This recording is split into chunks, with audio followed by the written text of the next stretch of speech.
Powered by MPB, this is Chalkboard Chat, an MPB education podcast. To hear this episode and more, visit education.mpbonline.org or download the MPB Public Media app to listen on your iPhone or Android device. Hello, I am Dr. Tara Y. Wren, host of Chalkboard Chat, where we talk about all things education in Mississippi. Welcome to this episode, which is a part of a series where I talk to state and community leaders about student groups they host. These groups help students become more knowledgeable about their communities and others. They help students develop crucial leadership skills, spark entrepreneurship mindsets. They learn how to engage with a diverse group of people, and they learn so many other valuable skills. And I am very excited about this series.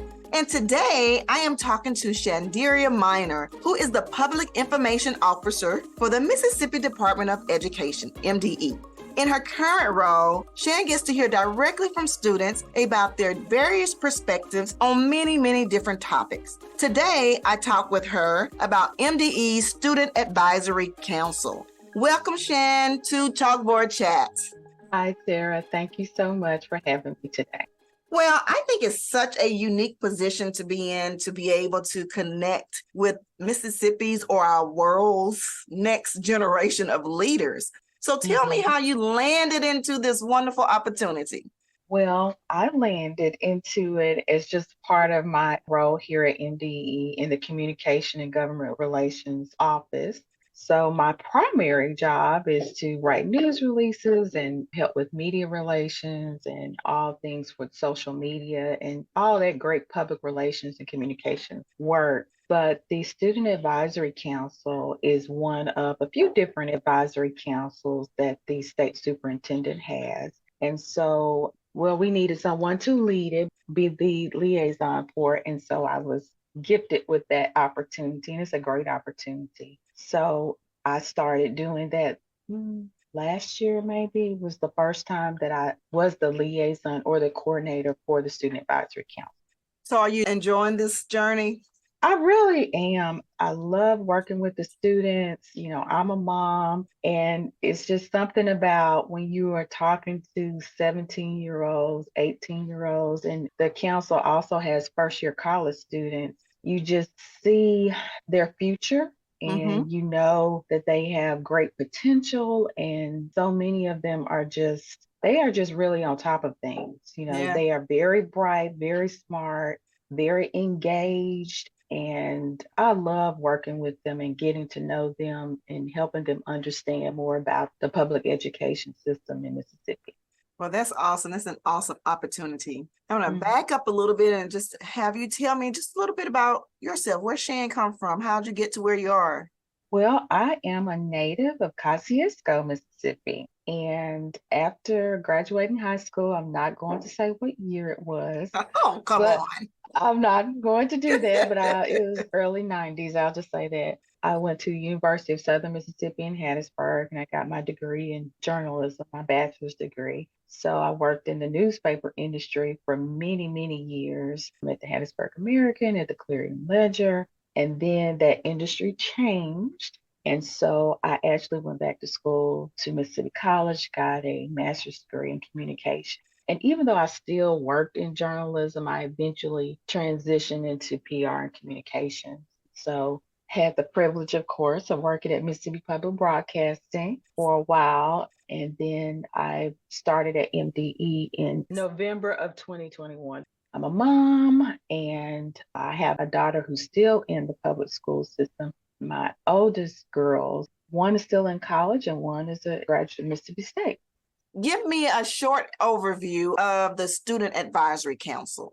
What's it all about? So what it's all about is an opportunity for high school juniors, seniors, and first-year college students to give their perspective on public school in Mississippi. And they give that directly to the state superintendent of education. And not only are they giving their perspective to MDE, then MDE will in turn, through the state superintendent, and through other directors here, get their feedback on what's going on in their schools and what we want them to know about that directly affect them. So that's really the gist of it.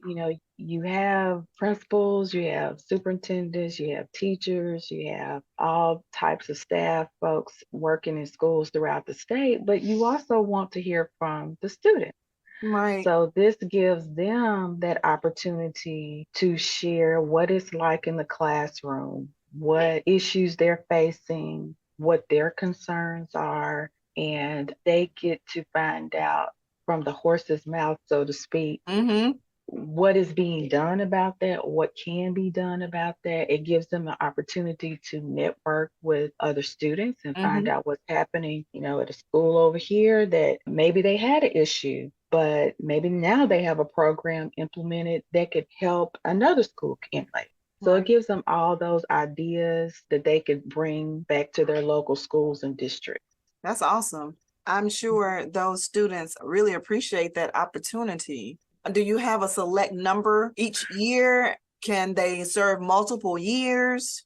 So we don't have a select number each year. That could change, but as of right now, we don't have a select number. But once a student is on the council, let's say if they're a junior, they can serve for the next 2 years. Mm-hmm. They could serve their 12th grade year, they can serve their first year in college.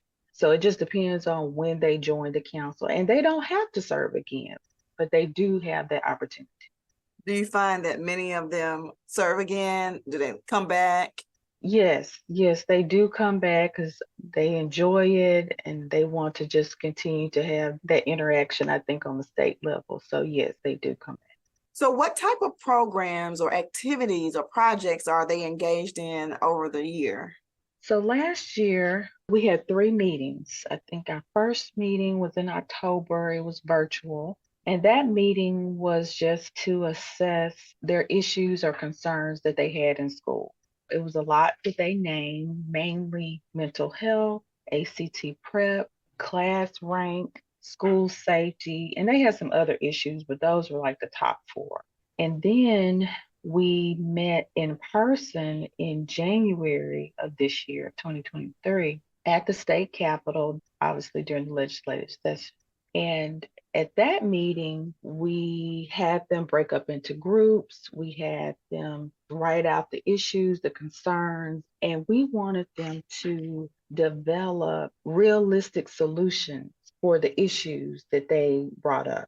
So we had that meeting, and then our last meeting was virtual, and they all had presentations, PowerPoint presentations that they shared with the entire group, identifying the issues, identifying the solutions that they had. And we shared their presentations with the State Board of Education. And also when we met in January, we had program office directors and leaders who were on hand attending that meeting so that they could get direct answers to their questions, because we didn't want them to come up with their presentations. If there was already an answer to their problem, we wanted those folks at MDE to already be able to say, hey, well, we've addressed this way or that way. So we wanted them to know, okay, there is a solution in place for your concerns you may have here. So that's what they did, and we had a great time. Yeah, We sounds really quite had a great engaging. time. Now, has any student addressed any issue in your group that has actually changed something or brought a problem or a challenge to the top where it has been addressed? Policy or new rules or anything like that? Throughout the year, a student, they wanted more help with, say, ACT prep. And then they found out what was happening at other schools or other districts. And as a result of that, they were given advice on how to implement a program at their school. So things like that. Right. I feel like the students walk away empowered because they see how their problems can be solved, and they see how they can play a role in helping their fellow students on the local level. They know that it's happening elsewhere.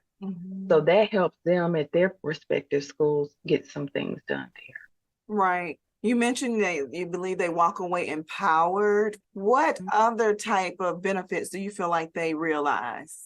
Just being able to have these discussions, I think they feel like it's more tangible, that they are able to be a part of what's happening. Mm-hmm. They're not just walking into school and sitting down and just taking tests and hearing what they're supposed to be doing. They have a voice Mm-hmm. in what is happening. As I was mentioning early on, yes, you have administrators, you have staff, you have teachers, but it's important to talk to the students and see how they feel. I know last year class rank was a big issue. Students are trying so hard to get all those points in so that they can have the highest average. We even heard from some students who would say they know of people who would take classes they didn't necessarily want to take, but they would because they knew that could, give them more points for their GPA. And it's really a huge stressor for them. It's like a Yeah. local level situation. So we had program directors who could just help them think through that and give them advice on things like that. This is a little off topic, but that seems that it does cause a lot of stress. So is that a big thing that's happening across the districts? Well, see, once again, it's really an issue that some students voice. I don't think that is something that from like program directors had looked Right. at. It was an eye opener. It was truly Uh-huh. an eye opener to hear Right. from the students to say more or less, we are stressed out trying to get that, Trying to trying to be at the beat, top of the class. yeah, trying to beat each other out. I mean, we had some students who said, can we just do away with it? Yeah. To that point. But it does make you think, okay, well, how do you help them with that? How Right. do they get relief from that? So that was a very interesting topic. I can see that. They're putting a lot of pressure on themselves. Mm-hmm. Mm-hmm. Yeah. Wow. Mm-hmm. I just never would have thought about that.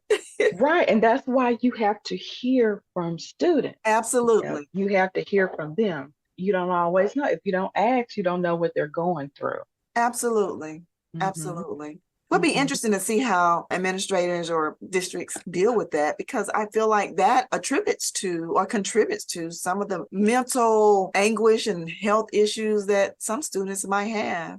Yeah. Absolutely. It's really tied to it. And that did come out because, like I said, mental health was one of the topics that they raised. And I would say, based on the feedback we received from them, that class rank had something to do with that. It was just very stressful Wow. for Very students who interesting. are really trying to work their way up and see if they're, are they going to be number 2 in their class, number 3, number 1, number 5? That's what they're thinking about. Yeah. I Right. wasn't thinking about that when I was in high school. I wasn't either. But you know what? The upside of that is it creates positive energy to be successful, but maybe it's Mm-hmm. just taking it a little too far, too serious, and they need Mm-hmm. to find a balance in that. Right, right. I certainly Mm-hmm. wasn't thinking about it. I think our administrators were thinking about it, but I wasn't. Because I guess that's Mm-hmm. a part of what they have to do. They have to calculate that. They have to determine that for graduation. Right, I'm just right. trying to get an A in math. I'm telling you, that was me. I was like, I wanted good grades, but I was not stressing about being. Well, what criteria is there to become an advisory council member? Once again, it's for juniors, high school juniors, seniors, and first year college students. You just have to agree to attend the meetings. And students are so busy these days, we know they won't be able to attend all of the meetings. Mm-hmm. You don't get kicked off if you don't attend a meeting, but we want you to know what you are expected to do. Of course, we have an application that comes out every year. Actually, the application for the 23-24 year will probably come out next week, first week in August. Okay. And the deadline would be September the 8th. So you fill out the application. We do require signatures from parents, signatures from the principal, because students would have to attend meetings and we would want the local principals to sign off on that on the front end. They have to also write a cover letter, and that's important. They, fill out the application in its entirety. There are questions on the application asking them things like why would they want to be on the council, ideas that they have. And I also wanted to point out that MDE also has a student representative program Mm-hmm. So each year, a rising junior high school student, they can apply to be on the State Board of Education as a non-voting student representative.